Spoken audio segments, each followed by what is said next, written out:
Hey everybody, welcome back to learn to campaign. My name is Hardev Singh Thakur और आज हम बात करने वाले हैं केवीएस पीजीटी इकोनॉमिक्स की एमसीक्यू सीरीज़ की फोर्थ वीडियो की। इससे पहले वीडियो हम 3 कर चुके हैं। हर वीडियो में हम 25 क्वेश्चन करते हैं ताकि वीडियो बहुत ज़्यादा लंबी ना हो। और जो क्वेश्चन उठाए गए हैं इस वीडियो के लिए वो उठाए गए हैं एचटेट पीजीटी से previous year question paper, UP PGT से previous year question paper, DSSB PGT के प्रीवियस ईयर क्वेश्चन पेपर और अलग अलग स्टेट के सेट के प्रीवियस ईयर क्वेश्चन पेपर। तो अगर आपने पहले वाली वीडियो देखी है, आई होप आप लोगों को वीडियो पसंद आ रही होगी। और अगर आपको वीडियो पसंद आ रही है तो आप किसी ना किसी ग्रुप में इसे जरूर शेयर कर दीजिए कीजिए। तो शुरू करते हैं वीडियो को। सबसे पहला क्वेश्चन है हमारे पास, when the difference between the autonomous supply of and the autonomous demand for foreign exchange is positive then the balance of payment condition will be. देखिए, जब हमारे पास ऑटोनोमस सप्लाई जो है और ऑटोनोमस डिमांड जो है, इसके बीच का गैप जो है वो पॉजिटिव है, या फिर कह लीजिए इन दोनों के बीच का डिफरेंस जो है वो पॉजिटिव है। इसका मतलब ये हुआ कि सप्लाई ऑफ फॉरेन एक्सचेंज ज़्यादा है डिमांड से। ओके, तो यानी कि हम किसकी बात कर रहे हैं? सरप्लस की बात कर रहे हैं, यानी कि हमारे पास फॉरेन करेंसी ज़्यादा है। बेसिकली देखा जाए तो हमारे पास डॉलर इनफ्लो ज़्यादा हो रहा है। डॉलर इनफ्लो होने का क्या मतलब है कि हमारा एक्सपोर्ट ज़्यादा हो रहा है। अगर हमारा एक्सपोर्ट बाहर जा रहा होगा तभी तो हमारे पास डॉलर आ रहा होगा। तो हमारे पास अगर डॉलर का इनफ्लो ज़्यादा हो रहा है तो यानी कि हमारा एक्सपोर्ट ज़्यादा हो रहा है, इम्पोर्ट कम हो रहा है। ओके, जब हमारा इम्पोर्ट ज़्यादा होता है तो हमारा रुपीज़ बाहर जाता है। यहाँ पे क्या हो रहा है? यहाँ पे डॉलर का इनफ्लो ज़्यादा हो रहा है, रुपीज़ का आउटफ्लो कम हो रहा है। तो जब डॉलर का इनफ्लो ज़्यादा है यानी कि हमारा एक्सपोर्ट ज़्यादा हो रहा है और इम्पोर्ट कम हो रहा है। और जब एक्सपोर्ट ज़्यादा हो तो वो कौन सी कंडीशन होती है?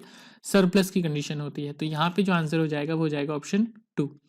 Next question, the transmission mechanism of monetary policy in Keynesian economics is through. जो मॉनेटरी पॉलिसी होती है उसके ट्रांसमिशन मैकेनिज्म जो है केन्स इकोनॉमिक्स में, वो किसके थ्रू होता है? रेट ऑफ इंटरेस्ट के थ्रू होता है, डायरेक्ट परचेज के थ्रू होता है, वेल्थ इफेक्ट के थ्रू होता है, या कंजम्पशन इफेक्ट के थ्रू होता है? देखिए, सबसे पहले अगर हम बात करें ट्रांसमिशन मैकेनिज्म का क्या मतलब होता है। ट्रांसमिशन मैकेनिज्म का मतलब होता है कि जो हमारी मॉनेटरी पॉलिसी है, जो भी हम मॉनेटरी पॉलिसीज में डिसीजन लेते हैं उसका इफेक्ट इकोनॉमी पे किस तरीके से पड़ेगा, या फिर कह लीजिए प्राइस लेवल पे किस तरीके से पड़ेगा। अगर हम पर्टिकुलर की बात करें इकोनॉमिक्स में तो पर्टिकुलरली प्राइस लेवल पे किस तरीके से इफेक्ट पड़ेगा मॉनेटरी पॉलिसी का, तो वो किसके थ्रू इफेक्ट पड़ता है? वो रेट ऑफ इंटरेस्ट के थ्रू इफेक्ट पड़ता है। कैसे पड़ेगा रेट ऑफ इंटरेस्ट के थ्रू? कि अगर हम मॉनेटरी पॉलिसी में रेट ऑफ इंटरेस्ट बढ़ा देते हैं तो हमारे प्रोड्यूसर को क्या होगा? कैपिटल जो है वो महंगी पड़ेगी, और जब उसे कैपिटल महंगी पड़ेगी यानी कि उसका कॉस्ट ऑफ प्रोडक्शन इंक्रीज हो गया। और जब उसका कॉस्ट ऑफ प्रोडक्शन इंक्रीज हो जाएगा तो वो क्या करेगा? अपना कॉस्ट जो है वो प्रोडक्ट के प्राइस में इंक्लूड करेगा और इसकी वजह से प्रोडक्ट का प्राइस बढ़ जाएगा। तो बेसिकली जो मॉनेटरी पॉलिसी का प्राइस पे या हमारी इकोनॉमी पे कैसा इफेक्ट पड़ता है उसे हम कहते हैं ट्रांसमिशन मैकेनिज्म। और वो किसके थ्रू इफेक्ट पड़ता है? वो इफेक्ट पड़ता है रेट ऑफ इंटरेस्ट के थ्रू। तो यहाँ पे जो आंसर हो जाएगा वो हो जाएगा ऑप्शन 1। नेक्स्ट क्वेश्चन देख लेते हैं, विच of the following is an internal source for financing the public sector plan. Public sector plan को फाइनेंस करने के इंटरनल सोर्स कौन से हैं?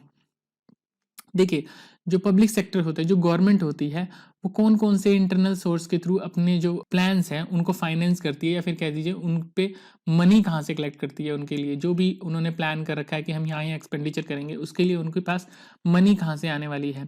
देखिए, एक तो क्या होता है, गवर्नमेंट मार्केट में बॉन्ड इशू करती है।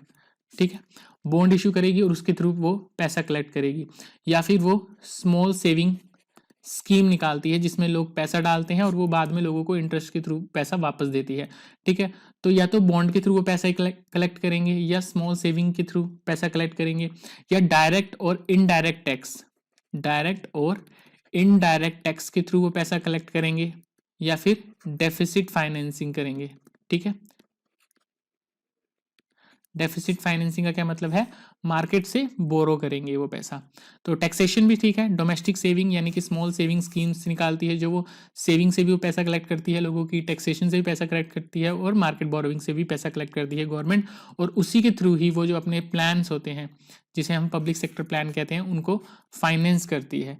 तो यहाँ तीनों ही ठीक है, तीनों ही इंटरनल सोर्स हैं, तो इसका आंसर हो जाएगा all of the above.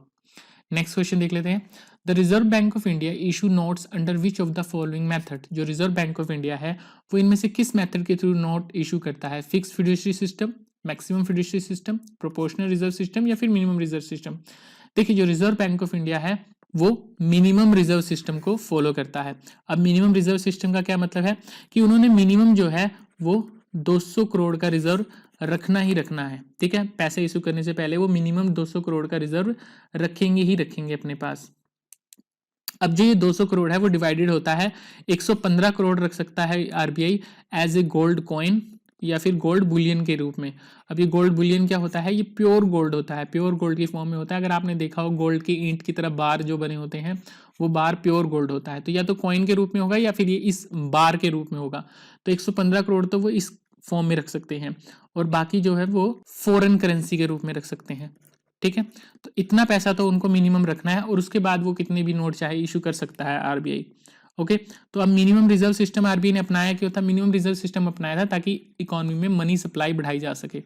Okay, अगर हर बार ऐसा हो कि मनी सप्लाई अगर मार्केट में इंक्रीज करनी है, आपको उतना गोल्ड भी रखना पड़ेगा पीछे रिजर्व में, तो इससे हम मनी सप्लाई ज़्यादा इंक्रीज नहीं कर सकते। आरबीआई के पास उतनी पावर नहीं आ पाती मनी सप्लाई इंक्रीज करने की, क्योंकि उसको उतना ही पैसे का गोल्ड भी रखना पड़ता है। तो मिनिमम रिजर्व में है कि मिनिमम 200 करोड़ रखना है, उसके बाद आप जितनी चाहे मनी सप्लाई बढ़ा सकते हैं। और उस 200 करोड़ में से भी 115 करोड़ होगा गोल्ड कॉइन या गोल्ड बुलियन के फॉर्म में, और बाकी फॉरेन करेंसी के फॉर्म में आप रख सकते हैं। तो यहाँ पे जो आंसर हो जाएगा वो ऑप्शन 4 हो जाएगा। Next question, if the value of MPC यानी कि मार्जिन प्रोपेंसिटी टू कंज्यूम की वैल्यू दी गई है हमें 0.8, देन द वैल्यू ऑफ के है हमारा मल्टीप्लायर, इन्वेस्टमेंट मल्टीप्लायर की वैल्यू उन्होंने पूछी है। हमें पता है इसकी वैल्यू होती है डेल वाई अपॉन में del I is equal to में 1 अपॉन में 1 माइनस एम पी सी, या फिर इसे हम ऐसे लिख सकते हैं 1 अपॉन में एम पी एस। अब एम पी सी की हमें वैल्यू क्या दी है 0.8, तो ये आ जाएगा 1 अपॉन में 0.2, तो ये कितना आ जाएगा हमारे पास 5। तो इसका आंसर हो जाएगा option 2। Next question, for the inferior goods income elasticity is equal to, इसकी बात हम कर चुके हैं। अगर आपने वीडियो नहीं देखी है तो आप जाके देख सकते हैं, जिसमें मैंने आपको बताया है कि इंफीरियर गुड, गिवन गुड और नॉर्मल गुड के केस में कैसे इनकम इफेक्ट, सब्स्टिट्यूशन इफेक्ट और प्राइस इफेक्ट काम करता है। क्योंकि इसमें बच्चे बहुत ज़्यादा कंफ्यूज रहते हैं कि इन्फीरियर गुड के केस में इनकम इफेक्ट नेगेटिव होगा कि पॉजिटिव होगा, क्योंकि बच्चों को ये बताया जाता है कि जब रियल इनकम इफेक्ट की बात करते हैं तब हमारा इन्फीरियर गुड के केस में वो इनकम इफेक्ट पॉजिटिव हो जाएगा, वरना नेगेटिव होता है, ठीक है। और गिवन गुड के केस में भी इनकम इफेक्ट नेगेटिव होता है, लेकिन अगर हम रियल इनकम इफेक्ट की बात कर रहे हैं तो वो पॉजिटिव होता है। तो ये सब बातें मैंने एक्सप्लेन की है कि कैसे इनकम इफेक्ट काम करता है इन्फीरियर गुड, गिवन गुड और नॉर्मल गुड के केस में। तो अगर आपने वो वीडियो नहीं देखी, ऊपर आई बटन में दी होगी, वो आप जाके देख सकते हैं। अब अगर हम इस क्वेश्चन की बात करें तो इन्फीरियर गुड के केस में इनकम इलास्टिसिटी किसके कैसी होती है, नेगेटिव होती है। तो यहाँ पे आंसर हो जाएगा 1, क्योंकि जैसे ही हमारी इनकम इंक्रीज होगी हम उसकी कंजम्पशन क्या कर देते हैं, कम कर देते हैं। ओके, तो इनकम इलास्टिसिटी जो होती है वो इन्फीरियर गुड के केस में नेगेटिव होती है। Next question, average speed of the two cars approaching each other from the opposite direction is calculated by which of the following. देखिए, जब हम एवरेज स्पीड निकालते हैं, अगर आपने ये केवी वाली सीरीज आप देख रहे हैं एमसीक्यूज की, तो फर्स्ट वीडियो में ही मैंने आपको बताया था एवरेज स्पीड क्या होती है। अगर आप कोई टोटल डिस्टेंस कवर कर रहे हैं, मान लीजिए ये एक्स डिस्टेंस कवर किया, यही आपने एक्स डिस्टेंस कवर किया, ठीक है, ये टोटल डिस्टेंस कवर किया आपने। या फिर ऐसा हो सकता है कि आपने एक तरफ आप अपने घर से अपने स्कूल तक गए फिर वापस आए, ये डिस्टेंस भी एक्स है, ये डिस्टेंस भी एक्स है। ओके, तो अगर आपने इक्वल डिस्टेंस अलग अलग स्पीड से कवर किया हो, मान लीजिए ये डिस्टेंस यहाँ से यहाँ तक आपने कवर किया था, ये हाफ डिस्टेंस है और ये हाफ डिस्टेंस है, ये दोनों इक्वल हैं। ये डिस्टेंस आपने तय किया 2 किलोमीटर पर आवर की स्पीड से और ये तय किया 4 किलोमीटर पर आवर की स्पीड से। ओके, या फिर ऐसे मान लीजिए कि आप अपने घर से स्कूल तक गए 2 किलोमीटर पर आवर की स्पीड से और वापस आए 4 किलोमीटर पर आवर की स्पीड से। ओके, ऐसे मान लीजिए। तो अगर आपने दो इक्वल डिस्टेंस अलग अलग स्पीड से कवर किए हैं, तो आपने अगर एवरेज स्पीड निकालनी है तो एवरेज स्पीड का फॉर्मूला होता है 2 इंटू में एक्स वाई अपॉन में एक्स प्लस वाई, ठीक है। ये एक्स है कि आपने हाफ डिस्टेंस किस स्पीड से तय किया और वाई है बाकी हाफ डिस्टेंस आपने किस स्पीड से तय किया। तो ये एक्स और वाई डिफरेंट डिफरेंट स्पीड है, ठीक है। तो एवरेज स्पीड निकालने का हमारा ये फॉर्मूला होता है। ओके, अर्थमेटिक मीन का क्या फॉर्मूला होता है, अगर मान लीजिए स्पीड एक्स है और वाई है तो अर्थमेटिक मीन क्या हो जाएगा इसका, एक्स प्लस वाई अपॉन में 2। ये तो हमारी एवरेज स्पीड नहीं है, जबकि बहुत सारे स्टूडेंट इसे एवरेज स्पीड लिख के आ जाएंगे और यहाँ पे आंसर गलत हो जाएगा, ठीक है। ज्योमेट्रिक मीन निकालनी हो तो हमारा क्या बन जाएगा, ये एक्स इंटू वाई बन जाएगा। हार्मोनिक मीन निकालना हो तो ये क्या बन जाएगा 2 अपॉन में 1 अपॉन में एक्स प्लस 1 अपॉन में वाई, और इसे सोल्व करेंगे तो क्या आ जाएगा, नीचे एक्स वाई एलसीएम आ जाएगा इसका, ये आ जाएगा वाई प्लस एक्स ऊपर 2 आ जाएगा, ये एक्स वाई ऊपर चला जाएगा, 2xy अपॉन में x प्लस वाई, इसे ऐसे लिख सकते हैं। और आप देख सकते हैं यहाँ पे एवरेज स्पीड का मैंने आपको यही फॉर्मूला बताया था। तो एवरेज स्पीड निकालने का हमेशा यही फॉर्मूला होता है और वो किसके इक्वल होगा, हार्मोनिक मीन के इक्वल होगा। तो याद रखिएगा एवरेज निकालने का मतलब यहाँ पे ये आपसे अर्थमेटिक मीन नहीं पूछ रहा है, x प्लस वाई अपॉन में 2। और बहुत ज़्यादा स्टूडेंट इस पे यहाँ पे गलत करके आ जाते हैं, तो यहाँ पे आंसर हो जाएगा option 3। Next question, What will be the nature of elasticity of demand for transportation and communication facilities for industrial development of a country? देखिए, किसी भी कंट्री की इंडस्ट्रियल डेवलपमेंट के लिए ट्रांसपोर्टेशन और कम्युनिकेशन जो होता है वो एक तरह से नेसेसिटी होता है। ओके, अब हमारे लिए अगर कोई नेसेसिटी है, मान लीजिए हमारे लिए मेडिकल इक्विपमेंट्स या फिर मेडिसिन जो है वो नेसेसिटी, तो अगर उनका प्राइस इंक्रीज कर दिया जाए तो क्या हमारी डिमांड में कोई चेंज आता है? नहीं आता, हमारी डिमांड में कोई चेंज नहीं आता। तो हम कह सकते हैं एक तरीके से इन नेसेसिटीज के लिए हमारी डिमांड क्या होती है, इनइलास्टिक होती है, या फिर आप कह लीजिए परफेक्टली इनइलास्टिक होती है। ठीक है, परफेक्टली इलास्टिक होती है। अब डिपेंड करता है वो कितनी ज़्यादा नेसेसिटी है। ठीक है, अगर मेडिकल की केस है तो हमारे पास हम मान लेते हैं कि वो परफेक्टली इनइलास्टिक है। ठीक है, सेम ही यहाँ पे केस है, इंडस्ट्रियल डेवलपमेंट के लिए ट्रांसपोर्टेशन और कम्युनिकेशन जो है वो एक तरह से नेसेसिटी है। तो अगर इसका रेट बढ़ जाएगा तो ऐसा नहीं है कि हम ट्रांसपोर्ट नहीं करेंगे अपना माल, हमें ट्रांसपोर्ट तो फिर भी करना ही पड़ेगा। तो यहाँ पे कह सकते हैं हम elasticity for the transportation and communication facility for industrial development is a perfectly inelastic, या फिर कह लीजिए इनइलास्टिक। एक्चुअली हुआ ये था कि यहाँ पे जो है परफेक्टली इनइलास्टिक आंसर था, पर इसे चैलेंज कर दिया गया था बहुत लोगों द्वारा कि ये इनइलास्टिक भी हो सकता है, क्योंकि आपको नेसेसिटी नहीं पता कि हो सकता है कुछ इंडस्ट्री डेवलपमेंट के लिए कम्युनिकेशन एंड ट्रांसपोर्ट जो है वो बहुत ज़्यादा नेसेसरी हो और कुछ के लिए ना भी हो, कुछ के लिए ट्रांसपोर्ट नेसेसरी ना हो, कम्युनिकेशन नेसेसरी हो। तो यहाँ पे परफेक्टली इनइलास्टिक और इनइलास्टिक दोनों को राइट मान लिया गया था कमीशन के द्वारा। तो यहाँ पे जो आंसर हो जाएगा वो 3 और 4 दोनों हो जाएगा। ठीक है, तो इन्होंने ऑफिशियल आंसर की में जो आंसर है 3 और 4 कर दिया था। Next question, which of the following is not an assumption of consumer behaviour theory. ठीक है, कंज्यूमर बिहेवियर थ्योरी हम पढ़ते हैं, हम इंडिफरेंस कर्व थ्योरी पढ़ते हैं, वो भी एक कंज्यूमर बिहेवियर थ्योरी है। तो हम उसमें क्या मानते हैं, कंज्यूमर हमारा रैशनल है। रैशनल का मतलब होता है समझदार है, ऐसा नहीं है कि कोई अपना ही नुकसान करवाना चाहता है, हमेशा हर कोई अपना भला चाहता है, तो वो एक रैशनल तरीके से सोचता है। अब अगर आप एक ड्रंकर्ड को ले लें या फिर क्या ले सकते हैं आप शराबी को ले लें, तो वो एक तरह से रैशनल तरीके से नहीं सोच सकता। ठीक है, तो एक कंज्यूमर जो रैशनल है, जो सही डिसीजन ले सकता है, कंज्यूमर इज बेस्ट जज ऑफ हिज इंटरेस्ट, यानी कि अपनी रुचियों का सर्वश्रेष्ठ निर्णायक है, वो अपने बारे में अच्छा सोच सकता है। बेसिकली इन्होंने इसी चीज़ को एक्सप्लेन किया है नीचे। तो ऑप्शन 1 एंड ऑप्शन 2 बिल्कुल ठीक है, ये दोनों चीज़ें हम मानते हैं कंज्यूमर बिहेवियर थ्योरी में। थर्ड है, consumer wants to maximise his level of satisfaction, यानी अपना लेवल ऑफ सेटिस्फेक्शन को वो मैक्सिमाइज करने की कोशिश करता है। ये बात भी बिल्कुल ठीक है, हम हर कंज्यूमर बिहेवियर थ्योरी में ये पढ़ते हैं। Utility of every goods depend upon the utility of other good, ये बात बिल्कुल गलत है, क्योंकि हम मानते हैं utility of that good doesn't depend upon the utility of other good. तो ये चीज़ यहाँ पे इन्होंने गलत दी हुई है कि किसी गुड से अगर हमें कोई यूटिलिटी मिलती है वो डिपेंड करती है किसी और गुड पर, किसी दूसरी गुड पर डिपेंड करती है। ये गलत बात है, अगर किसी गुड से हमें यूटिलिटी मिलती है तो वो उसी गुड पर डिपेंड करेगी, हम ऐसा मानते हैं इसमें। तो ये 4 ऑप्शन यहाँ पे गलत दिया हुआ है, इसका आंसर हो जाएगा option 4। Next question, other things being equal an increase in quantity supplied can be caused by. अगर और चीज को हम कांस्टेंट मान के क्वांटिटी सप्लाई को इंक्रीज करें, तो क्वांटिटी सप्लाई किस वजह से इंक्रीज होती है, rise in the price of commodity, an improvement in technique of production, rise in income of the consumer, या फिर गिवन मार्केट की वजह से। देखिए 2 तरीके का चेंज आता है, एक होता है increase in supply,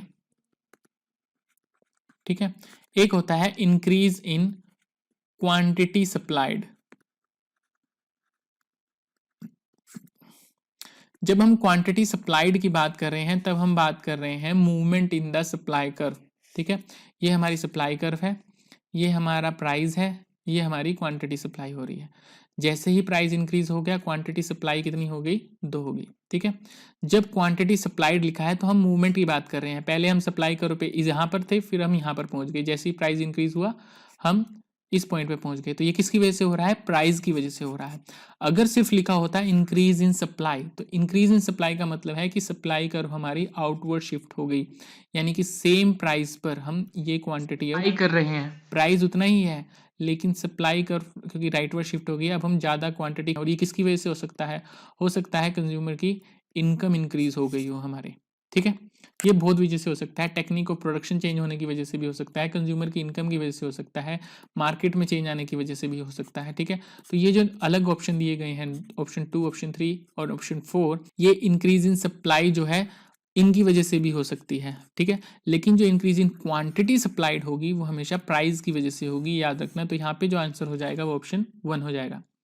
next question, in which year 14 banks were nationalise after independence? Independence के बाद जो 14 बैंक जो हैं वो कब नेशनलाइज किए गए थे? वो नेशनलाइज किए गए थे 1969 में। ये फर्स्ट नेशनलाइजेशन हुआ था हमारे 14 बैंक्स का। और यहाँ पे जो क्वेश्चन कई बार बनता है वो बनता है कि उस टाइम कैपिटल रिक्वायरमेंट क्या थी, कौन से बैंक नेशनलाइज किए गए थे जिनका डिपॉजिट 50 करोड़ से अबव था, ठीक है।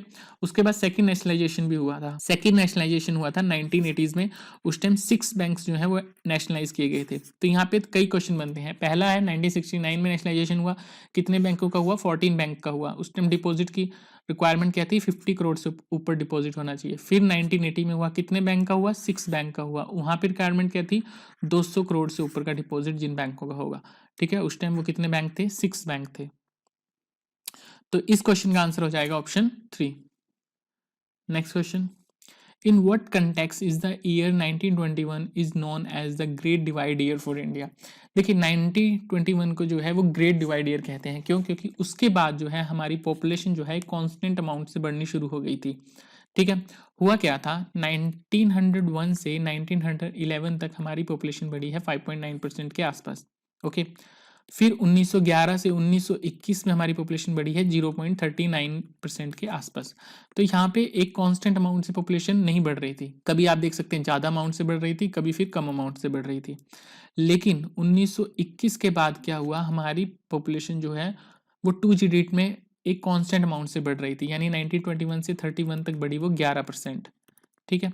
1931 से 41 तक बढ़ी वो 14%, 1941 से 15 तक बढ़ी वो 13.5%। तो आप देख सकते हैं यहाँ पे डिजिटल ग्रोथ क्या हो रही है? 2 डिजिट में हो रही है। तो इसीलिए हम इसे ईयर ऑफ ग्रेट डिवाइड कहते हैं, ओके, 1921 को। और जो 1901 से 1921 का पीरियड है उसे हम कहते हैं पीरियड ऑफ स्टैग्नेंट ग्रोथ। उस टाइम ग्रोथ कैसी थी? स्टैग्नेंट थी, रुकी हुई थी हमारी पॉपुलेशन ग्रोथ। 1901 से 1901 का पीरियड होता है स्टैग्नेंट ग्रोथ का। 1921 से 1951 का पीरियड है स्टडी ग्रोथ का। आप देख सकते हैं 2 डिजिट में ग्रोथ हो रही है, 11, 14, 13 इसके आसपास ही ग्रोथ थी। तो ये स्टडी ग्रोथ का पीरियड था 1921 से 1951 तक का। और कौन सी ग्रोथ की बात हो रही है? ये पॉपुलेशन ग्रोथ की बात हो रही है। फिर उसके बाद पीरियड आया 1951 से 81 का, पीरियड ऑफ हाई ग्रोथ, ठीक है। यहाँ पे सबसे ज़्यादा पॉपुलेशन ग्रोथ हुई थी, इसे हम पीरियड ऑफ पॉपुलेशन एक्सप्लोजन भी कहते हैं, ठीक है। फिर 1981 से 2001 का पीरियड आया हाई ग्रोथ रेट, साथ में क्या था? साइन ऑफ स्लो डाउन, ठीक है। High growth rate with definite sign of slow down, ये वो वाला पीरियड है। तो अलग अलग पीरियड से आपसे क्वेश्चन पूछे जाते हैं। पीरियड ऑफ स्टैग्नेंट ग्रोथ कौन सा होता है? 1901 से 1921। पीरियड ऑफ स्टडी ग्रोथ कौन सा होता है? 1921 से 1951। और 1921 को हम ईयर ऑफ ग्रेट डिवाइड भी कहते हैं। फिर 1951 से 81 का था हाई ग्रोथ पीरियड, ये इसे हम पॉपुलेशन एक्सप्लोजन वाला पीरियड भी कहते हैं। और फिर 1981 से 2001 का high growth rate with definite sign of slow down. तो यहाँ से हमने डिफरेंट डिफरेंट क्वेश्चन के आंसर निकाल लिए। यहाँ पे इसका आंसर हो जाएगा option 2। Next question, which on the following is not a flow variable? इनमें से कौन सा फ्लो वेरिएबल नहीं है? देखिए, एक होता है स्टोक वेरिएबल, एक होता है flow variable, okay. Stock variable होता है जहां पे आप किसी एक पर्टिकुलर पॉइंट पे वैल्यू बता सकते हैं। और फ्लो वेरिएबल होता है जहां पे आपको पीरियड ऑफ टाइम लेना पड़ता है, ठीक है। मान लीजिए आपने किसी की वेल्थ पूछनी है, आपकी इस टाइम वेल्थ कितनी है? वेल्थ मतलब उसके पास कितना पैसा है इस टाइम, उसके हाउस कितने अमाउंट का है, उसके बैंक में कितना बैलेंस पड़ा है। तो आप किसी एक पर्टिकुलर टाइम पे किसी बंदे से पूछ सकते हैं। तो ये कौन सा वेरिएबल है? ये एक स्टोक वेरिएबल है। आपने किसी से एक्सपेंडिचर पूछना है कि तेरा खर्चा कितना है, आप उस पर्टिकुलर टाइम का खर्चा नहीं पूछ रहे होते, ठीक है। खर्चा मतलब वो अपना मंथली खर्चा बताएगा, ठीक है। अगर डेली का बताएगा तो 24 आवर का खर्चा बताएगा, एक पॉइंट टाइम पे खर्चा नहीं बता सकता, वो इस पॉइंट का खर्चा इतना है, ठीक है। या तो मंथली बताएगा, वीकली बताएगा, डेली का बताएगा, या फिर क्या बताएगा आपको, ईयरली अपना एक्सपेंडिचर बताएगा। इनकम भी इसी तरीके से होती है एक्सपेंडिचर की तरह। इनकम आपकी किसी पर्टिकुलर पॉइंट की नहीं होती, 24 आवर की होती है, डे की कह लीजिए, या फिर वीक की कह लीजिए, या फिर मंथ की कह लीजिए, या ईयरली इनकम होती है, ठीक है। इसी तरह ग्रोथ रेट होती है। जब आपसे ग्रोथ रेट पूछी जाती है तो क्वार्टरली पूछी जाती है, मंथली भी पूछ सकते हैं आपसे, ईयरली भी पूछ सकते हैं। तो ये सब जो है, ये सब हमारे फ्लो वेरिएबल होते हैं, जबकि वेल्थ जो है हमारा स्टॉक कंसेप्ट है। तो यहाँ पे जो आंसर हो जाएगा ऑप्शन 1 हो जाएगा, क्योंकि हमसे फ्लो वेरिएबल पूछा था, कौन सा फ्लो वेरिएबल नहीं है, तो वेल्थ हमारा फ्लो वेरिएबल नहीं है। Next question, who can participate into the call money market. Call money market में कौन कौन पार्टिसिपेट कर सकता है। देखिए, कॉल मनी मार्केट में पार्टिसिपेट कर सकते हैं कमर्शियल बैंक्स और इंश्योरेंस कंपनी। अब लेकिन यहाँ पे चूज एक करना था, तो आंसर की में जो आंसर आया था वो इसका आंसर आया था कमर्शियल बैंक्स। लेकिन याद रखिएगा, कॉल मनी मार्केट में कमर्शियल बैंक और इंश्योरेंस कंपनी दोनों पार्टिसिपेट कर सकते थे, तो इनको बाद में आंसर भी चेंज करना पड़ गया था, इनको आंसर बाद में 1 and 3 करना पड़ गया। तो यहाँ पे आंसर हो जाएगा इसका 1 and 3, क्योंकि जो भी फाइनेंशियल इंस्ट्रूमेंट है वो हमारे कॉल मनी मार्केट में पार्टिसिपेट कर सकते हैं। हाँ, पोस्ट ऑफिस में इंक्लूड नहीं होते, कोऑपरेटिव सोसाइटी इसमें इंक्लूड नहीं होती। Commercial bank, insurance company, small financial bank ये इसमें पार्टिसिपेट करते हैं। क्या होता है कॉल मनी मार्केट, आप स्मॉल टाइम के लिए एक दूसरे से बोरो करते हैं, ठीक है। वो फाइनेंशियल इंस्टीट्यूशन स्मॉल टाइम के लिए एक दूसरे से बोरो करते हैं अगर उनमें मनी क्रंच आ जाता है, ठीक है।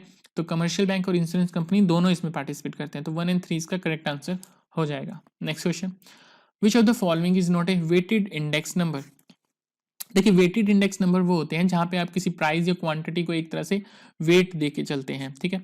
अब मान लीजिए प्राइस इंडेक्स नंबर है, जैसे यहाँ प्राइस इंडेक्स नंबर दिया हुआ है, इसका क्या ऐसे हो जाएगा, समेशन ऑफ P1 अपॉन में P0 इंटू में 100। ये हमारा प्राइस इंडेक्स नंबर है। यहाँ पे हमने किसी को वेट नहीं दिया, यहाँ पे करंट का लिखा, यहाँ पे बेस का लिखा और मल्टीप्लाई विद 100 कर दिया। अगर आप लेस्पेयर इंडेक्स की बात करें, इसमें क्या होता है, P1 इंटू में Q0 summation of P0 Q0 multiply with 100, okay. तो यहाँ पे आपने बेस ईयर की क्वांटिटी को वेट दिया, तो ये हमारा वेटेड इंडेक्स नंबर है। यहाँ पे आपने किसी को वेट नहीं दिया था, यहाँ पे आपने करंट का भी यूज किया और बेस का भी यूज किया, तो ये वेटेड इंडेक्स नंबर नहीं है। एजवर मार्शल इंडेक्स नंबर की अगर आप बात करें, तो एजवर मार्शल इंडेक्स क्या होता है, summation of P1 Q0 plus Q1 summation of P0 Q0 plus Q1 into में 100, ठीक है। यहाँ पे हमने दोनों को अलग अलग वेट दिया और फिर उनको ऐड कर दिया, क्वांटिटी ऑफ बेस ईयर और क्वांटिटी ऑफ करंट ईयर दोनों को वेट देके फिर ऐड कर दिया और उसका हमने समेशन कर दिया, तो ये भी एक वेटेड इंडेक्स नंबर है। और डॉर्बीज इंडेक्स नंबर, ये मैंने आपको पहले भी बताया था, अगर आप ये सीरीज देख रहे हैं, शायद फर्स्ट या सेकंड वीडियो में मैंने आपको बताया था। डॉर्बीज बोले इंडेक्स नंबर क्या होता है, ये इंडेक्स नंबर होता है लेस्पेयर और पास्चे का अर्थमेटिक मीन। और लेस्पेयर और पास्चे का ज्योमेट्रिक मीन क्या होता है, हमारा फिशर इंडेक्स नंबर, ठीक है। इसके अलावा एक और इंडेक्स नंबर होता है कैलीज इंडेक्स नंबर, वो क्या होता है, समेशन ऑफ P1 इंटू में Q summation of P0 into में Q मल्टीप्लाई विद 100। ये Q ना हम बेस ईयर का यूज करते हैं, ना करंट ईयर का यूज करते हैं, किसी अनदर ईयर का यूज करते हैं, जो कि क्या होता है, यूजली क्या होता है, base year plus current year दोनों का मीन निकालते हैं हम और फिर उस Q को हम यूज करते हैं यहाँ पर, ओके। तो ये अलग अलग मैंने इंडेक्स नंबर आपको बता दिए। तो यहाँ पे पूछा है कौन सा वेटेड इंडेक्स नंबर नहीं है, तो हम कह सकते हैं प्राइस इंडेक्स नंबर हमारा वेटेड इंडेक्स नंबर नहीं है। ऑप्शन 2 इसका करेक्ट आंसर हो जाएगा। Next question, the immediate effect of devaluation of A currency of a country will be reflected in. अगर आपने अपनी कंट्री का डिवैल्यूएशन कर दिया, ठीक है, हमारी कंट्री डिवैल्यू होगी, यानी कि पहले $1 के बदले में 80 रुपये थे, ठीक है। अब $1 की वैल्यू हो गई है 85 रुपये के इक्वल, यानी कंट्री की वैल्यू हमारी जो करेंसी की है वो डिवैल्यू हो गई है, कम हो गई है। तो उसकी वजह से इंक्रीज इन एक्सपोर्ट होगा और डिक्रीज इन इंपोर्ट होगा, increase in both export and import होगा, decrease in export increase in import हो जाएगा, या फिर decrease in both export and import हो जाएगा। देखिए, जब हमारी करेंसी की वैल्यू डिवैल्यू हो गई है, तो इसका क्या मतलब है कि अगर आप अपना कंट्री का सामान, हम अपनी कंट्री का सामान बाहर बेचेंगे, ठीक है, तो जो डॉलर में पैसे दे रहा है, जो यूएसए की मार्केट में हमारे कंज्यूमर हैं, वो डॉलर में मनी देंगे। तो पहले उनको 80 रुपये के सामान के बदले $1 देना पड़ता था, अब उसी $1 में वो 85 रुपये वैल्यू का सामान मंगा सकते हैं, ठीक है। इसकी वजह से क्या हो गया, हमारा एक्सपोर्ट उनके लिए सस्ता हो गया है, चीपर हो गया है। अब एक्सपोर्ट चीपर हो गया है तो इससे क्या होगा, हमारा एक्सपोर्ट बढ़ जाएगा। ठीक है, एक्सपोर्ट तो हमारा बढ़ गया। अब वहीं पे, अब अगर हमें सामान मंगाना है, अगर इंडिया में हमें सामान इंपोर्ट करना है, पहले हम $1 की वैल्यू का सामान मंगाते थे और उनको 80 रुपये पे करते थे। अब वही $1 की वैल्यू का सामान हमारे पास आ रहा है पर हम उसे 80 नहीं 85 रुपये उन्हें पे कर रहे हैं। तो हमारे लिए इंपोर्ट करना अब मुश्किल हो गया है, तो हमारा इंपोर्ट जो है वो डियरर हो गया है, यानी कि महंगा हो गया है। तो इंपोर्ट इसकी वजह से क्या हो जाएगा, कम हो जाएगा। ठीक है, तो याद रखिए जब भी कोई करेंसी डी वैल्यू होती है तो उसका इंपोर्ट कम हो जाता है, एक्सपोर्ट बढ़ जाता है। और जब वो करेंसी रीवैल्यू कर जाती है या अप्रिशिएट कर जाती है तो उसका एक्सपोर्ट कम हो जाता है और इंपोर्ट बढ़ जाता है। अब यहाँ पे क्योंकि डीवैल्यूएशन हुआ है तो यहाँ पे हमारा एक्सपोर्ट बढ़ जाएगा और इंपोर्ट कम हो जाएगा। तो हम कह सकते हैं इंक्रीज इन एक्सपोर्ट हो जाएगा और डिक्रीज इन इंपोर्ट हो जाएगा। तो यहाँ पे जो आंसर हो जाएगा वो ऑप्शन 1 हो जाएगा। Next question, M3 is defined as, M3 किसे कहते हैं? देखिए हुआ क्या था, आरबीआई 1977 से 1998 तक अगर मनी सप्लाई कैलकुलेट करनी होती थी तो 4 एग्रीगेट का यूज करता था, M1, M2, M3, M4 plus एक रिजर्व मनी का कंसेप्ट था उसको यूज करता था। ठीक है, ये सब वो पहले यूज करता था। फिर 1998 के बाद आरबीआई ने यूज करना शुरू किया M0, M1, M2, M3, M4 का यूज अब वो नहीं करता। ठीक है, ये M0 जो पहले हम रिजर्व मनी का यूज करते थे कंसेप्ट, उसे अब M0 का नाम दे दिया गया है। ठीक है, M0 क्या है, हमारी रिजर्व मनी है। याद रखिएगा M0 को हम रिजर्व मनी कहते हैं। इसे ही हम हाई पावर्ड मनी भी कहते हैं और इसे ही हम मॉनेटरी बेस या फिर बेस मनी भी कहते हैं। ठीक है, अब इसमें आता क्या क्या है, इसमें आता है करेंसी इन सर्कुलेशन, सर्कुलेशन में जो भी करेंसी चल रही है वो, plus bankers deposit with RBI, plus other deposit with RBI, other deposit with RBI. Okay, ये आ गया M0 में जिसे हम रिजर्व मनी कहते हैं। फिर आता है M1 जिसे हम नैरो मनी कहते हैं। इसमें क्या आता है, करेंसी विद पब्लिक, ठीक है, plus demand deposit with banking system, मतलब कि बैंकिंग सिस्टम में जितने भी डिमांड डिपॉजिट है, याद रखिएगा डिमांड डिपॉजिट की यहाँ पे बात हो रही है, plus other deposit with RBI. Okay, अब यहाँ पे डिमांड डिपॉजिट में करंट डिपॉजिट भी आ जाते हैं और सेविंग डिपॉजिट भी आ जाते हैं, टाइम डिपॉजिट नहीं आते। ठीक है, डिमांड डिपॉजिट की बात है क्योंकि ये, तो ये तो हो गया M1 जिसे हम नैरो मनी भी कहते हैं। फिर आ जाता है M2, M2 में क्या आ जाता है, ये M1 वाला सब कुछ प्लस में जो भी पोस्ट ऑफिस में हमारे सेविंग डिपॉजिट पड़े हैं वो सब इसमें आ जाते हैं। ओके, फिर आता है M3 जिसे हम ब्रॉड मनी कहते हैं। ओके, इसमें क्या आ जाता है, M1 वाले सारे plus time deposit with banking system, यानी कि बैंक में जितने भी टाइम डिपॉजिट पड़े हैं। पहले कौन से आए थे, करंट डिपॉजिट और सेविंग डिपॉजिट। ठीक है, तो M1 में आ गया था currency with public, demand deposit with banking system plus other deposit with RBI. M2 में आ गया पोस्ट ऑफिस के सेविंग डिपॉजिट भी इंक्लूड होके, और M3 में आ गया M1 वाले सारे प्लस टाइम डिपॉजिट जो भी बैंकिंग सिस्टम के साथ है। उसके बाद अगर आपने M4 भी चेक करना हो तो M4 में क्या क्या आ जाता है, M4 में आ जाता है M3 में जो सब कुछ आया प्लस में all deposit with the post office. All मतलब कि पहले तो हमने सेविंग काउंट कर लिया था M2 के लिए, यहाँ पे M4 के लिए हम saving plus time deposit include कर देते हैं जो भी पोस्ट ऑफिस में सेविंग और टाइम डिपॉजिट पड़े हैं। तो ये सारे हैं मनी की एग्रीगेट। तो अगर हम M3 की बात करें तो M3 में क्या आ जाता है, M1 plus time deposit of the banks, यानी कि ऑप्शन 4 हो जाएगा इसका correct answer. Next question, what was the rational behind the planning in India, यानी कि प्लानिंग स्टार्ट करने से पहले एक विचार क्या था, किस लिए बेसिकली प्लानिंग शुरू की गई थी। To overcome the limitation of market mechanism, यानी बाजार तंत्र की समस्याओं को दूर करने के लिए। हमारी इकोनॉमी में डिमांड एंड सप्लाई की प्रॉब्लम बहुत चली हुई थी, ना हमारी सप्लाई ज़्यादा थी ना हमारी डिमांड ज़्यादा थी, तो उसको दूर करने के लिए भी इसका यूज़ किया गया था। क्योंकि कुछ फील्ड में जहाँ पे डिमांड ज़्यादा थी उस फील्ड में सप्लाई नहीं थी, और जिस फील्ड की सप्लाई थी उस फील्ड में डिमांड ज़्यादा नहीं थी। तो मार्केट मैकेनिज्म की इस कमी को दूर करने के लिए प्लानिंग का प्रयोग किया गया। Need for social justice, social justice के लिए, क्योंकि हमारे पास उस टाइम क्या था, इनकम डिस्ट्रीब्यूशन नहीं हुआ था ठीक तरीके से, ठीक है, इनकम एंड प्रॉपर्टी डिस्ट्रीब्यूशन ठीक तरह से नहीं था, इसीलिए प्लानिंग का यूज़ किया गया। Allocation and mobilisation of resources, resources का अलोकेशन और मोबिलाइजेशन करने के लिए प्लानिंग का यूज़ किया गया। तो इस यहाँ पे सारे ऑप्शन ठीक हो जाएंगे। ऑप्शन 4 इसका करेक्ट आंसर हो जाएगा। All the given option are correct. Next question, which of the following is not a statistical average, इनमें से कौन सा स्टैटिस्टिकल एवरेज नहीं है। हमें पता है arithmetic mean, geometric mean, harmonic mean statistical average होते हैं। एसोसिएशन ऑफ एट्रीब्यूट्स का मतलब क्या होता है, देखिए अगर आपको कोई दो वेरिएबल है एक्स एंड वाई, इसके बीच में अगर आपने रिलेशन निकालनी है तो हम कोरिलेशन का यूज करते हैं, ठीक है, यानी कि आपने देखना है कि इन दोनों के बीच में पॉजिटिव रिलेशन है या इन दोनों के बीच में नेगेटिव रिलेशन है, तो वो हमें कोरिलेशन बता देता है, ठीक है। अगर आप x की वैल्यू मान लीजिए y इजिकल टू में ए एक्स प्लस बी है, ठीक है, अगर आप x की वैल्यू में कोई भी चेंज लाएंगे, y की वैल्यू में पॉजिटिव चेंज आता है तो ये पॉजिटिव कोरिलेटेड है, नेगेटिव चेंज आता है तो ये नेगेटिवली कोरिलेटेड है, ओके। लेकिन अगर ये क्वालिटेटिव वेरिएबल हो तब क्या करें, ठीक है। क्वालिटेटिव वेरिएबल का क्या मतलब है, जैसे कि मान लीजिए हाइजीन अगर आप ज़्यादा रखेंगे तो आप ज़्यादा हेल्दी रहेंगे, तो हाइजीन और हेल्थ के बीच में पॉजिटिव रिलेशन है, पर क्योंकि ये क्वांटिटेटिव नहीं है इसीलिए हम यहाँ पे कोरिलेशन नहीं निकालते, यहाँ पे हम एसोसिएशन ऑफ एट्रीब्यूट्स निकालते हैं, ओके। जैसे कि वैक्सीन और डिजीज के बीच में नेगेटिव रिलेशन है, अगर आप वैक्सीन ज़्यादा लगवाएंगे तो आपको डिजीज होने के चांसेस उतने ही कम हो जाएंगे, ठीक है, तो यहाँ पे नेगेटिव रिलेशन है, तो ये कोरिलेशन से नहीं, एसोसिएशन ऑफ एट्रीब्यूट से पता करता चलता है, और ये एक स्टैटिस्टिकल एवरेज नहीं है, तो यहाँ पे इसका आंसर हो जाएगा option 4। Next question, which of the following is not a variable cost of production, ठीक है। वेरिएबल कॉस्ट ऑफ प्रोडक्शन कौन सा होता है, जैसे जैसे आप प्रोडक्शन इंक्रीज करते चलते हैं वैसे वैसे वो कॉस्ट इंक्रीज होता चलता है। परचेज ऑफ रॉ मटेरियल है, जैसे जैसे आपने प्रोडक्शन बढ़ानी है आपको रॉ मटेरियल ज़्यादा खरीदना पड़ेगा तो आपको ज़्यादा कॉस्ट भी बियर करना पड़ेगा।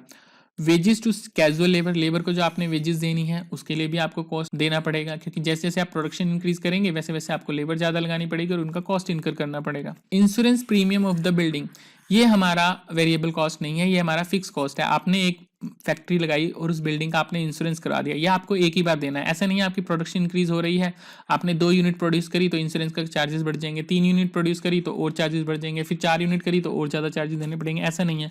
आपने एक बार वो बिल्डिंग बना के रख दी और उसका एक फिक्स आपने इंश्योरेंस रख दिया, अब आप उस बिल्डिंग में जो मर्जी करिए, जितना मर्जी प्रोडक्शन करिए, प्रोडक्शन के साथ वो इंश्योरेंस के चार्जेस नहीं बढ़ेंगे, ठीक है। तो ये एक तरह से फिक्स कॉस्ट है। मेंटेनेंस ऑफ मशीन, जितनी ज़्यादा मशीन को आप यूज़ करेंगे, जितने ज़्यादा प्रोडक्शन करेंगे उतनी ज़्यादा उनकी मेंटेनेंस भी करनी पड़ेगी, तो ये भी एक तरह से वेरिएबल कॉस्ट हो जाएगा। अब क्योंकि यहाँ मशीन की बात हो रही है इसलिए कुछ लोग इसे कैपिटल मान के एक फिक्स कॉस्ट मान सकते हैं, लेकिन यहाँ मशीन्स की नहीं, मेंटेनेंस ऑफ मशीन की बात हो रही है, ठीक है। तो ये एक तरह से वेरिएबल कॉस्ट है। फिक्स कॉस्ट कौन सा हो जाएगा हमारा, इंश्योरेंस प्रीमियम ऑफ बिल्डिंग, तो ऑप्शन सी हो जाएगा यहाँ पे करेक्ट आंसर, यानी कि ऑप्शन 3 हो जाएगा यहाँ पे correct answer. Next question, during liberalisation RBI made rupee full convertible in which account, देखिए आरबीआई ने रुपीज को कन्वर्टेबल बनाया था, फुल कन्वर्टेबल बनाया है अभी तक करंट अकाउंट में, करंट अकाउंट यानी कि ट्रेड अकाउंट में, और कब फुल कन्वर्टेबल बनाया 1994 में। फुली कन्वर्टेबल का क्या मतलब होता है कि चाहे आप यूएसए से, चाहे आप स्विट्जरलैंड से, चाहे आप थाईलैंड से, कहीं से भी आप अगर ट्रेड कर रहे हैं तो आप अपनी करेंसी में उन्हें पेमेंट कर सकते हैं, और उस पेमेंट करेंसी को कन्वर्ट करना उनकी डोमेस्टिक करेंसी में इजी हो जाता है, ठीक है। ये होता है बेसिकली लेमन टर्म में फुल कन्वर्टेबल का मतलब। तो आरबीआई ने रुपी को फुल कन्वर्टेबल बनाया था ट्रेड अकाउंट में, या फिर कह लीजिए करंट अकाउंट में 1994 से, और यहाँ पे जो आंसर हो जाएगा वो ऑप्शन 1 हो जाएगा। Next question, which of the following control credit for a particular goods और industry, for particular good and industry के लिए आपने क्रेडिट को कंट्रोल करना है, यानी कि पैसा किसी पर्टिकुलर इंडस्ट्री में या पर्टिकुलर गुड्स में ही यूज हो, तो उसके लिए आप बैंक रेट का यूज करते हैं, मार्जिन मनी का यूज करते हैं, ओपन मार्केट ऑपरेशन का, या सिलेक्टिव क्रेडिट कंट्रोल का यूज करते हैं। देखिए आरबीआई के पास 2 तरीके होते हैं क्रेडिट को कंट्रोल करने में, एक होता है क्वालिटेटिव, एक होता है क्वांटिटेटिव, ठीक है। क्वांटिटेटिव में आते हैं bank rate, repo rate, reverse repo rate, legal reserve ratio यानी कि जिसे हम सीआरआर या एसएलआर भी कहते हैं, और इसके बाद आता है open market operation. Open market operation क्या होता है कि आरबीआई क्या करता है, अब सिक्योरिटीज मार्केट में सेल करता है और उसके बदले में लोगों से पैसा ले लेता है, अगर उसने मनी सप्लाई को कम करना हो, और मनी सप्लाई को जब इंक्रीज करना हो, सिक्योरिटीज़ को वापस परचेज कर लेता है और लोगों के हाथ में पैसा दे देता है। CRR क्या होता है, एक पर्टिकुलर अमाउंट बैंक को RBI के पास रखना पड़ता है। SLR क्या होता है, एक पर्टिकुलर अमाउंट बैंक को अपने पास सेव करके रखना होता है। और bank rate, repo rate, reverse repo rate की बात हम पहले कर चुके हैं, ठीक है। तो ये सब होते हैं क्वांटिटेटिव टूल। ये ओपन मार्केट ऑपरेशन की बात हमने यहाँ पे भी की है इस ऑप्शन में। तो ये दो तो हो गए हमारे क्वांटिटेटिव टूल। अब आते हैं क्वालिटेटिव टूल के ऊपर। क्वालिटेटिव टूल में आते हैं मोरल सुएजन। मोरल सुएजन का क्या मतलब होता है कि RBI कुछ ना कुछ गाइडलाइन इशू करता रहता है, कुछ ना कुछ सजेशन देता रहता है बैंक्स को कि आप इस तरीके से काम कीजिए, ठीक है। तो इस बेसिस से भी RBI कमर्शियल बैंक के ऊपर कंट्रोल रखता है। तो ये एक तरीके से क्वालिटेटिव कंट्रोल है, ओके। फिर आता है मार्जिन मनी। मार्जिन मनी का आपने यहाँ पे देख लिया होगा, ये ऑप्शन दिया हुआ है हमें, ऑप्शन 2। मार्जिन मनी का मतलब क्या होता है कि आपने ये सिक्योरिटी जो ऑफर कर रहे हैं और आप जो उसके बदले में अमाउंट ऑफर कर रहे हैं उसके बीच का गैप। मान लीजिए आपने बैंक के पास सिक्योरिटी रखवाई 1 लाख रुपए की, और बैंक कहता है हम उसके 80% के आसपास ही आपको लोन दे सकते हैं। यानी कि आपने 1 लाख रुपए की सिक्योरिटी रखवाई और आपको 80,000 का लोन मिल गया। अब बैंक ने क्या किया है, मनी सप्लाई को मार्केट में कम करना है, तो वो इस मार्जिन को इंक्रीज कर देगा, ठीक है। अगर वो मनी सप्लाई कम करना चाहते हैं तो इस मार्जिन को वो इंक्रीज कर देगा। अगर आप 1 लाख की सिक्योरिटी रखवा रहे हैं तो RBI कहता है कि हम 60% की ही उसके बदले में लोन देंगे, ठीक है। तो कमर्शियल बैंक को वो गाइडलाइन इशू कर देगा कि मार्जिन जो है वो इंक्रीज कर दीजिए। तो आप 1 लाख रुपए जमा करा रहे हैं, 1 लाख की सिक्योरिटी, और उसके बदले में आपको सिर्फ 60,000 का लोन मिलेगा। और जब मनी सप्लाई को इंक्रीज करना होगा तो इस मार्जिन को कम कर देंगे, यानी कि आपको 1 लाख की सिक्योरिटी पे 90,000 का लोन मिल जाएगा, ठीक है। तो ये होता है मार्जिन मनी का कंसेप्ट। तो RBI इस मार्जिन को डिसाइड करता रहता है, ठीक है। ये भी क्वालिटेटिव कंट्रोल में आता है, याद रखिएगा। उसके बाद आता है सिलेक्टिव क्रेडिट कंट्रोल। इसमें क्या होता है, RBI डिसाइड करता है कि आप ऐसा कीजिए, किसी पर्टिकुलर स्कीम पे ज्यादा से ज्यादा आपने लोन देना है। जैसे मान लीजिए फार्मर्स के लिए एक टारगेट डिसाइड कर दिया कि इतने % लोन फार्मर्स को जाना चाहिए, ठीक है। या फिर डिसाइड कर दिया इतना % लोन MSME सेक्टर को आपने देना है। बैंक को आपने गाइडलाइन दे दी कि भाई इतना % लोन आप फार्मर को देंगे, आपके टोटल लोन का 50% फार्मर्स के लिए जाना चाहिए, या आपके टोटल लोन का 30% MSMEs को जाना चाहिए, या फिर आपके टोटल लोन का 20% होम क्रेडिट की तरफ जाना चाहिए। तो वो होता है आप पर्टिकुलर गुड्स या पर्टिकुलर इंडस्ट्री की तरह अपनी क्रेडिट को टारगेट कर रहे हैं, ठीक है। आप कंट्रोल कर रहे हैं क्रेडिट को किसी पर्टिकुलर गुड्स या पर्टिकुलर इंडस्ट्री की तरफ जाने के लिए। तो ये आ जाएगा ऑप्शन 4 के अंदर। तो यहाँ पे आंसर हो जाएगा option 4। Next question, the industrial sector face the process of retrogression and deceleration during. जो हमारा इंडस्ट्रियल सेक्टर है यानी कि औद्योगिक क्षेत्र है, उसने प्रतिगामी एवं मंदी के दौर का सामना किस अवधि में किया था। देखिए, अगर हम इंडस्ट्रियल ग्रोथ की बात करें 1991 तक, ठीक है, जब हमारे रिफॉर्म आए थे तब तक की अगर हम बात करें तो हमारा इंडस्ट्रियल सेक्टर 3 फेज से गुजरा था। एक था हमारा फर्स्ट फेज जो कि है 1951 से 1965 तक का। इसे हम कहते हैं स्ट्रॉन्ग बेस का फेज, यानी कि इस टाइम हमारा इंडस्ट्रियल फेज का स्ट्रॉन्ग बेस क्रिएट हुआ था, ठीक है। तो स्ट्रॉन्ग इंडस्ट्रियल बेस फेज कहते हैं इसे, जो कि फर्स्ट फेज था 1951 से लेकर 1965 तक का। फिर हमारा सेकंड फेज आता है, ठीक है। सेकंड फेज चला 1965 से 1985 का। अब आपको अच्छे से याद हो इस पीरियड के बीच में हमने एक तो 2 वॉर लड़ी, 1965 की वॉर लड़ी हमने, 1971 की वॉर लड़ी हमने, उसके बाद हमारे फेमाइन भी आ गया था, हमारा एग्रीकल्चर भी अच्छे से काम नहीं कर रहा था, तो हमारे इंडस्ट्रियल सेक्टर भी इस टाइम पे अच्छे से काम नहीं किया। तो ये वो दौर है जहाँ पे हमने रेट्रोगेशन और डिसेलरेशन फेस किया था इंडस्ट्रियल सेक्टर में, ओके। इवन यहाँ पे 1979 और 80 की बात करें तो हमारा इंडस्ट्रियल सेक्टर -1.6% से ग्रो किया था, ठीक है। इतनी कम ग्रोथ रेट थी। तो इसीलिए इस सेकंड फेज को जो 1965 से 1985 तक था, यानी कि इस पीरियड को बेसिकली हम कहते हैं सेकंड फेज, यानी कि phase of retrogression and deceleration. ये 1980 वाला जो पीरियड था 1979 से 80, बेसिकली यहाँ पे तो नेगेटिव ग्रोथ रेट चली गई थी हमारे इंडस्ट्रियल सेक्टर की। फिर आता है हमारा थर्ड फेज। थर्ड फेज था हमारा 1981 से लेके 1991 तक का। ये फेज था हमारा इंडस्ट्रियल रिकवरी का, ओके। ये इंडस्ट्रियल रिकवरी फेज आता है हमारा। इस तरीके से 1991 तक हम 3 फेज में डिवाइड करते हैं अपने इंडस्ट्रियल सेक्टर को। और जो हमारा सेकंड फेज था उसमें हमारी इंडस्ट्रियल ग्रोथ बहुत कम हुई थी, इसलिए हमें इसे period of retrogression and deceleration का पीरियड कहते हैं। तो ऑप्शन 1 यहाँ पे जो है करेक्ट आंसर हो जाएगा। Next question, which of the following is main objective of MNREGA. MNREGA का मेन ऑब्जेक्टिव क्या था, जिसकी फुल फॉर्म है Mahatma Gandhi national rural employment guarantee act. ठीक है। तो इसका मेन एम था रिड्यूस रूरल एम्प्लॉयमेंट को कम करना, रूरल पॉवर्टी को कम करना और रूरल के बेसिक इंफ्रास्ट्रक्चर की डेवलपमेंट करना। ठीक है। अब मनरेगा से रिलेटेड क्वेश्चन क्या आते हैं? पहला क्वेश्चन आता है कि ये एक्ट कब पास हुआ था। ठीक है, एक्ट कब पास हुआ था। दूसरा, ये एक्ट कब इंप्लीमेंट किया गया था। ठीक है। तीसरा क्वेश्चन आता है कौन सी ऐसी स्टेट थी जिसने इस एक्ट को सबसे पहले इंप्लीमेंट किया था। चौथा क्वेश्चन आता है इसमें कौन से ईयर में, और याद रखिएगा इसमें मंथ भी आपने याद रखना है, कौन से मंथ और कौन से ईयर में हर स्टेट में मनरेगा इंप्लीमेंट हो गया था। तो ये 5 क्वेश्चन आपने सर्च करने हैं आज एज ए होमवर्क, और आपने कमेंट सेक्शन में लिखना है कि इनके आंसर क्या है। एक तो ये एक्ट कब पास हुआ, इसका इम्प्लीमेंटेशन कौन सी ऐसी फर्स्ट स्टेट थी जिसने इसका इम्प्लीमेंटेशन सबसे पहले किया, फिर उसके बाद सब स्टेट में इसका इम्प्लीमेंटेशन कौन से ईयर में कंप्लीट हो गया था, यानी कि कौन से ईयर में हर स्टेट में मनरेगा लागू हो गया था। तो इस 3 क्वेश्चन का आंसर जरूर लिखिएगा कमेंट सेक्शन के अंदर। तो यहाँ पे आंसर हो जाएगा ऑल ऑफ द अबव, यानी कि ऑप्शन 4। नेक्स्ट क्वेश्चन है हमारा विच of the following is correct about investment multiplier. Investment multiplier क्या होता है हमारा, जिसे हम के से डिनोट करते हैं डेल वाई अपॉन में डेल आई, यानी कि इन्वेस्टमेंट में चेंज करने से हमारी इनकम कितने गुना चेंज होगी। ठीक है। It is a ratio of change in consumption to change in investment. ये क्या रेशो होता है, चेंज इन इनकम अपॉन में चेंज इन इन्वेस्टमेंट। तो ये ऑप्शन हो गया हमारा गलत। It is the ratio of change in saving to change in investment, गलत। It is the ratio of change in consumption to change in saving, गलत। It is the ratio of change in income to change in investment. तो ये हमारा correct answer हो जाता है के इसके इक्वल होता है डेल वाई अपॉन में डेल आई। इसे हम 1 अपॉन में 1 माइनस एमपीसी भी लिखते हैं और इसे हम 1 अपॉन में एमपी एस भी लिखते हैं, क्योंकि हमें पता है MPC plus MPS equal to 1 होते हैं। तो यहाँ पे आंसर हो जाएगा ऑप्शन 4।